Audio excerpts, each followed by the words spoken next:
Me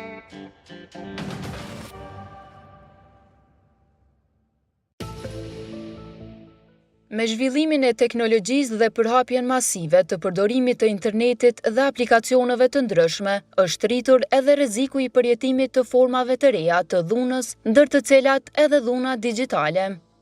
Kjo formë përfshin çdo akt të dhunës që ndodh përmes teknologjisë, platformave online apo aplikacioneve të tjera, ku mjeti kryesor i ushtrimit të saj është interneti, rrjetet sociale, telefonat mobil, pajisjet e tjera apo platformat e komunikimit. Dhuna digjitale është një zgjerim i dhunës me bazë gjinore në hapësirën virtuale dhe me pasoja reale në jetën e viktimës. Ajo ndikon në mënyrë të veçantë te gratë dhe vajzat, të cilat shpesh bëhen objekti për ndjekjes online, sulmeve seksiste në rrjete sociale, shantazheve përmes publikimit të materialeve personale, hakimit të profileve apo përhapjes së materialeve intime pa pëlqem. Në Kosovë, ky fenomen është në rritje, ku gjithnjë më shumë vajzat e gratë përjetojnë dhunë përmes rrjeteve sociale, por shpesh hezitojnë të raportojnë për shkak të frikës, stigmës apo ndjenjes se kryersi nuk do të ndëshkohet. Një raport i UN Women i vitit 2023, i cili flet për dhunën digjitale ndaj grave në Evropën lindore dhe Azinë qendrore, ka theksuar se 43.3% e grave dhe vajzave të anketuara në Kosovë kanë përjetuar të paktën një formë të dhunës digjitale.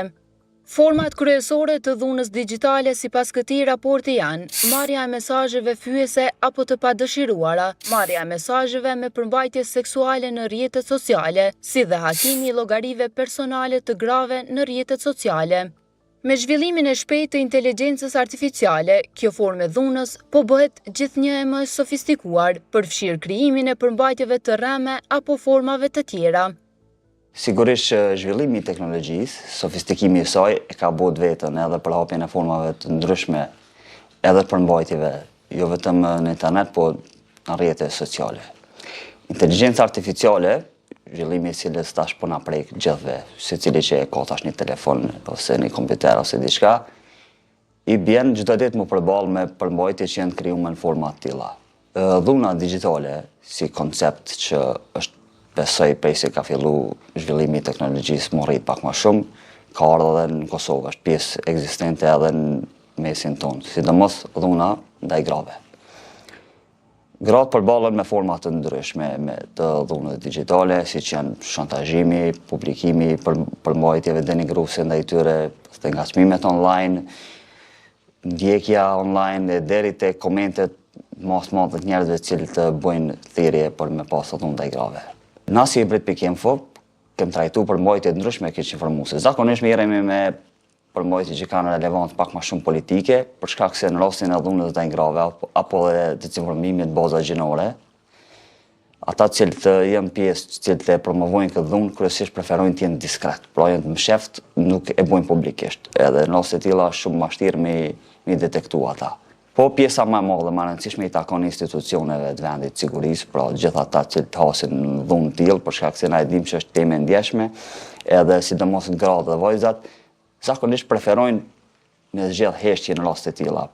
Po ato duhet me ditë që nuk ka diçka për më mshef, raste të tilla është mirë të raportohen organet e rendit. Na e dimë që ka qenë grupi i famshëm Alt Kings, cilët policia, institucionet e shtetit kanë hasë edhe kanë ndaluar veprimtarinë e tyre. Na si Brit.info i bëjmë thirrje audiencës, lexuesve tonë, grave, vajzave të reja, që t'i marrin me dyshim çfarë do përmbajtje që e shohin, në mënyrë që të mësohen të jenë kaqme më përballë sa herë që ka raste të tilla keq informimit, cilat mund të jenë edhe vetë pjesë e tyre, kështu që të jenë pjesë e fact-checking edhe mos të hezitojnë të raportojnë rastet kur ka dhunë ndaj tyre digjitale çfarë do forme.